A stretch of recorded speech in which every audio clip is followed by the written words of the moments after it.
अस्सलामुअलैकुम, कैसे हैं सभी लोग। उम्मीद करते हूँ सभी लोग खैर आफियत से होंगे। आज की वीडियो में हम आप लोगों को बताएंगे कि गर्मियों की बहुत ही अच्छी सौगात सत्तू कैसे बनाते हैं। यूँ नो हम बचपन से ही सत्तू खाते हैं। ये देखो, वो भी सत्तू खाने आ गया, अभी बना भी नहीं है, तैयार भी नहीं हुआ। चलो हम आप लोगों को सत्तू की रेसिपी शेयर करते हैं। आप लोग भी अपने घर में बनाइएगा, सच में इतना अच्छा बनता है। पता है, हम लोग बचपन से सत्तू खाते आ रहे हैं, बचपन से। हमारे बड़े भी हमको बना कर देते थे, अब हम छोटों में बना कर देते हैं। वैसे मेरे घर में कोई छोटा नहीं है, मैं अपने लिए ही बना रही थी। सबसे पहले जो गंदम के दाने होते हैं उनको किसी बर्तन में डाल लें, उनको उबालने के लिए तैयार कर दें। उनको उबाला जाता है जिससे वो मतलब नरम हो जाए।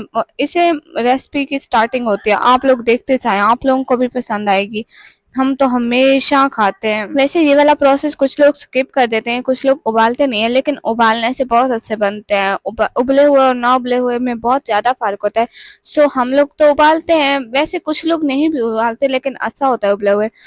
अब ये हमने इधर चढ़ा दिए थे उबलने के लिए। आप लोग देखे, नीचे आग भी जला दी थी ताकि ये अच्छे से बन जाएं। और जब ये उबल जाते हैं तो इनको बाहर धूप में सुखाया जाता है।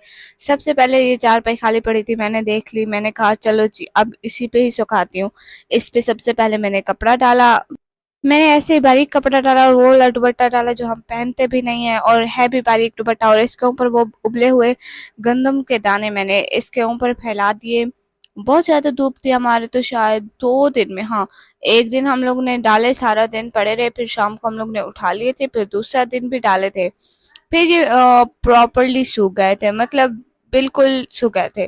फिर हम लोग ने इनको उठा लिया था, फिर दोबारा नहीं डाला था सूखने के लिए। आप लोग ये देखें कैसे उबले हुए थे। इनको आप धूप पे डाल रहे थे सुखाने के लिए। वैसे आप लोग भी बनाइएगा, ये बहुत बहुत बहुत बहुत ज्यादा अच्छे होते हैं। यहाँ पे इतने ज्यादा लग रहे हैं, सच में इतने ज्यादा थे भी नहीं। और देख, भी हमारा बेचारा छोटा सा था, लेकिन ये उबले हुए ज्यादा लग रहे हैं यहाँ पे। जब सूख जाते हैं ना तो बिल्कुल इतने ज्यादा होते भी नहीं है, बिल्कुल भी नहीं। इनको अच्छी तरह से धूप पर फैला दो ताकि एक दूसरे के ऊपर एक ही जगह पर ढेर ना लगे हुए हों। अच्छी तरह से सूख जाएं, जल्दी सूख जाएं। हाँ, वैसे आजकल धूप बहुत ज्यादा है ना, तो फिर जल्दी जल्दी सूख जाते हैं, इतनी ज्यादा देर नहीं लगाते। और जब ये अच्छी तरह से सूख जाए तो इनको कढ़ाई में भून लिया जाता है, उन्हीं गंदम के दानों को। यहाँ करीब बहुत सारे शॉपर पड़े हुए हैं। यूँ नो मुझसे आग जलती नहीं थी, मैंने इसलिए अपने करीब शॉपर रखे हुए थे कि जब भी आग बुझने लगेगी तो एक एक, एक शॉपर लगाती जाऊंगी और उससे फिर आग अच्छी जल जाती है। आप लोगों को पता है, विलेज में मैं डेली आग जलाती थी, लेकिन यहाँ पे मुझसे आग नहीं जलाई जाती। पता नहीं क्यों नहीं जलाई जाती, यहाँ पे मैं रोज नहीं जलाती ना। यूँ नो मैं आलसी हो गई हूँ बहुत ज्यादा। मेरी अम्मी रोटी बनाती है, मैं आटा गूंद के और सालन बना देती हूँ, आटा गूंद देती हूँ, रोटी अम्मी खुद बनाती है, तो बस अम्मी आग भी जला देती है। वैसे आज मैंने खुद ही आग जलाई थी, पता नहीं कैसे इतना बड़ा कॉन्फिडेंस आ गया मुझ में। मैंने कहा कि चलो मैं खुद बना देती हूँ। इतने दिन से ये रखे हुए थे, अम्मी बना के नहीं दे रही थी, अम्मी इधर उधर काम में मसरूफ हो जाती थी। तो इसके बाद इन दानों को पीसा जाता है। ये देखें, जो दाने हम लोग वो कर रहे थे, भून रहे थे ना, उन्हीं दानों को फिर बाद में पीसा जाता है।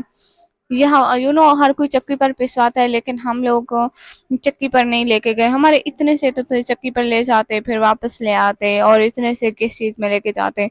बस फिर हम लोग ने जुगाड़ निकाला और हमारे घर जो जूसर मशीन रखी थी ना, हमने कहा चलो इसी को ही आज निशाना बनाते हैं और इसी से ही पीसते हैं। हमको ठीक से मालूम नहीं था कि इसमें पीसा जाएगा या फिर नहीं पीसा जाएगा।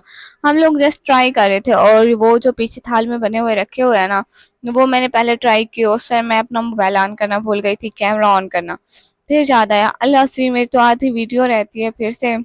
चलो मैंने कहा चलो वीडियो भी बना लेती हूँ, ये भी कर लेती हूँ। फिर मैंने इसको उसके ऊपर चढ़ाया और मैं उधर बैठी हुई थी। फिर ये थोड़ी देर, काफी टाइम, मतलब 5 मिनट जितना, 5 मिनट जितना इसको ऐसे ही पीसने दिया। फिर ये बहुत ही बारीक और अच्छे से पिस गया था। इसके बाद जो दूसरा प्रोसेस होता है वो इसको अच्छे से छान लेते हैं ताकि इसमें कोई कचरा वगैरह ना हो और कुछ भी मतलब बड़ा बड़ा ना हो, खाने में अच्छा हो, जैसे दलिया टाइप ना हो। तो बस इसको छान लेते हैं और ये अच्छे से बनकर तैयार हो जाता है। अगर आप लोग बोलें कि इसको खाते कैसे हैं, तो वो भी तरीका आप लोगों को साथ शेयर करती हूँ, वो भी बता देती हूँ कि इसको किस तरह से खाया जाता है। इनको खाने के लिए ऐसे बनाते हैं, एक साइड पे चीनी और एक साइड पे सत्तू रखे और उसमें पानी ऐड कर दें, और इन दोनों को अच्छे से हिलाएं और फिर बन के तैयार है। इसलिए तो ये गर्मियों में बहुत ज़्यादा खाया जाता है कि इसका बनाना बहुत ज़्यादा आसान है। वो देखें, वो जो साइड पे मैंने बनाया हुआ है ना, वो मैं मतलब ये ऐसा कर रही थी ना कि मेरा कैमरा ऑन था लेकिन वीडियो ऑन नहीं थी। मैं उसको पहले बना दिया, आप लोगों को दिखा रही थी, फिर इसको बनाना पड़ा। और आप लोगों को पता है फिर बड़ी मिन्नतें तरले करके मैं अपनी सिस्टर को बोली कि प्लीज़ खा लो, इतना सारा खा लो, नहीं तो आज अम्मी ने मेरी इतनी पिटाई करनी है कि आप चीज़ों को ज़ाया करते हो इतना, जब खाना ही नहीं था तो बनाना क्यों था? मैं खुद अभी खा के बैठी थी और ऊपर से इतना सारा फिर से बना दिया। फिर मैं अपनी छोटी बहन को इतना बोला कि सरादी प्लीज़ खा लो, तो उसने मेरी सुन ली और उसने खा लिया। मैं बहुत ज़्यादा खुश हुई कि शुक्र है उसने मेरी सुन ली, नहीं तो आज अम्मी से मार पक्का थी मेरी। सभी लोगों से मिलेंगे हम लोग अगले व्लॉग में, तब तक के लिए खुदा हाफिज़। सभी अपना बहुत सारा ख्याल रखिएगा।